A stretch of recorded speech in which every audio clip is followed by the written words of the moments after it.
विश्वास आ गया इसमें? कहां से आ गया? जब वो सनातन की बात करते तो लोग उनके पीछे पड़ जाते हैं। जब वो क्रिश्चियनों को हम लोग पीछे ले परिवार में ले आते, वो ले आए तो वो लोग पीछे पड़ जाते हैं। और जब कोई फादरी ऐसा करता है, जो मंत्र फूंकता है और फिर वो आके अपने होश में आ जाता है, उसके लिए कोई कुछ नहीं कहता। कोई मौलवी जाके तमाम उल्टे सीधे बातें करता रहता है और जिन क्या करता है, उसके लिए कोई अंधविश्वास नहीं कहता। लेकिन जब सनातनी कोई करे तो पता नहीं कहां से लोग अंधविश्वास का नाम लेकर उसका निशाना बनाकर उसे बदनाम करने की प्लानिंग करते हैं। दिल्ली बीजेपी के नेता कपिल मिश्रा भी बागेश्वर धाम के महंत धीरेन्द्र शास्त्री के समर्थन में उतर आए हैं। कपिल मिश्रा का कहना है कि हिंदू आस्था पर सवाल क्यों उठाए जा रहे हैं, ये पूरी तरह से गलत है। कपिल जी, आज इस प्रदर्शन में पहुंचने का क्या कारण है? आप लगातार पिछले 3 दिनों से ट्वीट कर रहे हैं बागेश्वर धाम सरकार को लेकर। देखिए, एक संत के ऊपर अत्याचार किया जा रहा है, जबरदस्ती के झूठे आरोप लगाए जा रहे हैं, हमले किए जा रहे हैं। और मैं ये संदेश देने के लिए आया हूँ कि हम सब लोग बागेश्वर धाम सरकार के साथ खड़े हैं। मध्य प्रदेश के मंत्री ने कहा है कि ये सिर्फ अंधविश्वास है, ढोंग है, उनको प्रचार प्रसार करने के लिए भाजपा के लोग साथ दे रहे हैं। क्या कहेंगे? जिसको आस्था नहीं है वो ना जाए, लेकिन जिनकी आस्था है उनके ऊपर हमला ना करें। शंकराचार्य जी ने आज ज्योतिष पीठ के शंकराचार्य ने बिना नाम लिए कहा है कि अगर चमत्कार है तो जोशीमठ की दरारें जोड़ दीजिए। देखिए, मैं शंकराचार्य जी पर या किसी पर टिप्पणी करने नहीं आया। मैं ये कहने के लिए आया कि हम बागेश्वर धाम सरकार जी के साथ हैं। जिस तरीके का दुष्प्रचार चल रहा है, कहीं ना कहीं लोग कह रहे हैं कि एक वामपंथी विचारधारा जो है वो दुष्प्रचारित करने का काम कर रही है, क्योंकि एक कहीं ना कहीं कन्वर्जन को रोकने का काम हो रहा है। इस पे क्या कहें? निश्चित है, क्रिसमस के दिन एक आदिवासी इलाके में लोगों को धर्म परिवर्तन से रोकना और हिंदू धर्म में वापस लेके आना, उसी घटना के बाद तो ये सारे हमले शुरू हुए हैं। उससे पहले तो कोई हमला नहीं हो रहा था। तो किसके पेट में दर्द हो रहा है, किस कारण से दर्द हो रहा है, ये पूरे देश को दिखाई दे रहा है। बागेश्वर धाम के आचार्य धीरेन्द्र कृष्ण शास्त्री के चमत्कारों पर छिड़ा विवाद देश में बहस का सबसे बड़ा मुद्दा बन गया है। और इसी बहस में ज्योतिषपीठ के शंकराचार्य अभिमुक्तेश्वरानंद ने भी एंट्री ले ली है। शंकराचार्य अभिमुक्तेश्वरानंद ने धीरेन्द्र शास्त्री को चुनौती दी है कि वो जोशीमठ की दरारों को जोड़ने का चमत्कार करें और इस आपदा से जोशीमठ के लोगों को मुक्ति दिलाएं। सनातन धर्म का विधि विधान, इसके चारों वेद, 6 दर्शन शास्त्र, 18 पुराण, उपनिषद, 2 महाकाव्य, ये अपने आप में गहरा विज्ञान है। इस बात को आप कब समझोगे? मैंने कई दिन पहले भी उनका खुला समर्थन किया, आगे भी करती रहूंगी, क्योंकि ये सनातन की रीढ़ है। चमत्कार दिखाने वाले हम उनको फूल बिछाएंगे कि आओ और ये जो मकान में दरार आ गई है, हमारे मठ में आ गई है, उसको जोड़ दो।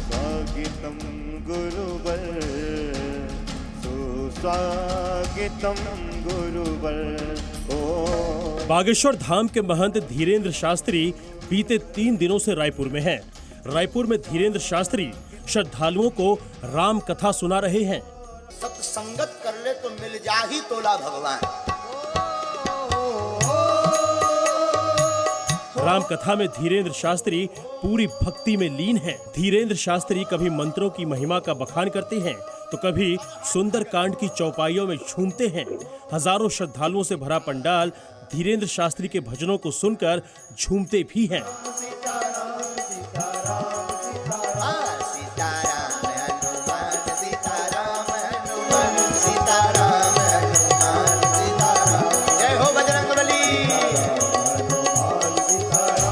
धीरेन्द्र शास्त्री के चमत्कार भी इसी मंच पर खूब दिखाई दिए हैं। इसी मंच पर धीरेन्द्र शास्त्री एक मुस्लिम महिला को हिंदू धर्म में एंट्री भी दे देते हैं। धीरेन्द्र शास्त्री के सामने न केवल चुनौतियां हैं, बल्कि उनकी चमत्कार वाली शक्ति पर भी चैलेंज किया जा रहा है। ऐसा ही चैलेंज एमपी कांग्रेस के बड़े नेता और विधानसभा में नेता प्रतिपक्ष डॉक्टर गोविंद सिंह ने किया है।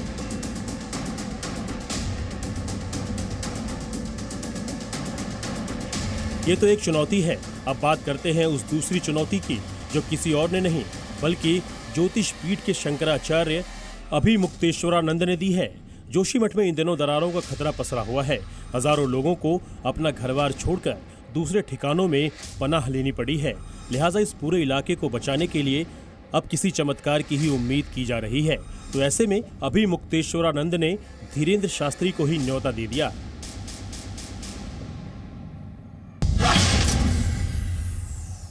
चमत्कार दिखाने वाले हम उनको फूल बिछाएंगे कि आओ और ये जो मकान में दरार आ गई है, हमारे मठ में आ गई है, उसको जोड़ दो। नहीं समझे आप? हम फूल बिछा करके उनको ले आएंगे और फिर झुक करके पलकों पर बिछा करके उनको वापस करेंगे। दिखाओ ना चमत्कार। हम लोग तो सारे देश की जनता चमत्कार चाहती है कि कोई चमत्कार हो जाए। जाहिर है ये चुनौती धीरेन्द्र शास्त्री के लिए उतनी ही बड़ी है जितनी बड़ी जोशी मठ की आपदा। बाबा धीरेन्द्र शास्त्री के समर्थन में भी लोग मुखर होने लगे हैं। दिल्ली के रोहिणी स्थित जापानी पार्क में आज हिंदूवादी संगठन के कुछ लोग पहुंचे और बाबा के समर्थन में जमकर बयान और नारेबाजी का दौर चला। मंच से दिखाया और उस मीडिया को भी साथ के साथ ललकारा कि आप देखिए कि किस प्रकार का झूठ या किस प्रकार की खबर आप लोग दिखा रहे हैं। और फिर गुरुदेव ने ललकारा है कि इस श्याम मानव को कि या तो तुम यहाँ आ जाओ, नहीं तो फिर मैं नागपुर आ रहा हूँ, और अगर तुम जानना चाहते हो अपने असली बाप का नाम तो मैं भी वो भी तुम्हें। बीजेपी के कई बड़े नेताओं ने भी बाबा धीरेन्द्र शास्त्री के समर्थन में मोर्चा खोल दिया है। इस कड़ी में मुंबई बीजेपी के नेता राम कदम ने कहा कि मैं बाबा के साथ खड़ा हूँ। हिंदू धर्म को विरोध, हिंदू धर्म के प्रति कांग्रेस का घृणा, उनका तिरस्कार, उनका द्वेष, ये देश के सामने छुप नहीं पाया। ये सोची समझी साजिश के तहत हमारे हिंदू धर्म के साधु संतों को बदनाम करने का कांग्रेस स्पॉन्सर्ड षड्यंत्र है। हिंदूवादी संगठनों का मुखर चेहरा माने जाने वाली साध्वी प्राची भी खुलकर बाबा के समर्थन में उतर आई है। देखिए, बागेश्वर धाम तो एक बहाना है। चादर और फादर को जो हिंदुत्व का काम करने वाले उनको मिटाना इनका एक मात्र लक्ष्य है। बागेश्वर धाम बहुत अच्छा कार्य कर रहे हैं। मैंने कई दिन पहले भी उनका खुला समर्थन किया, आगे भी करती रहूंगी, क्योंकि ये सनातन की रीढ़ है। जाहिर है बाबा के समर्थन का दायरा बढ़ रहा है, तो वहीं ये सवाल भी उठ रहे हैं कि दूसरे धर्म में होने वाले चमत्कारों पर नागपुर की अंधश्रद्धा उन्मूलन समिति कब सवाल उठाएगी। ब्यूरो रिपोर्ट, जी मीडिया।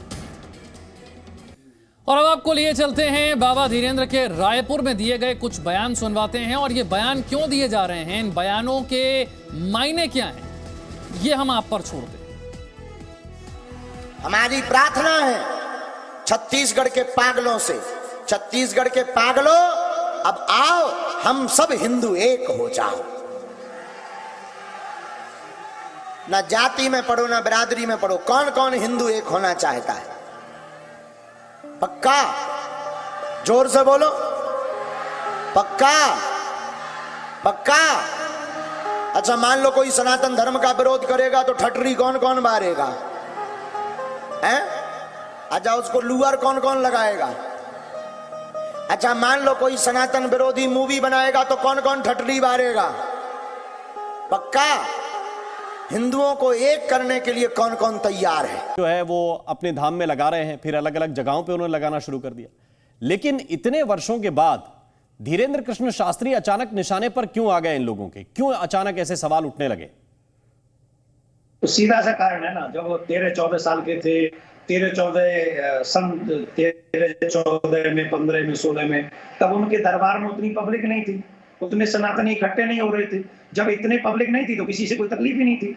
जब पब्लिक हुई, सनातनी बढ़ने लगे, और जब सनातनी बढ़ने लगे, संख्या बढ़ गई, उनको लगा कि जो लोग हमारे यहाँ आने चाहिए थे, जिनका हम लोग मिसयूज कर रहे थे, अब उनका मिसयूज नहीं हो पाएगा। अब वो सीधी जगह हनुमान जी के पास, मतलब हनुमान जी के शरण में चले गए।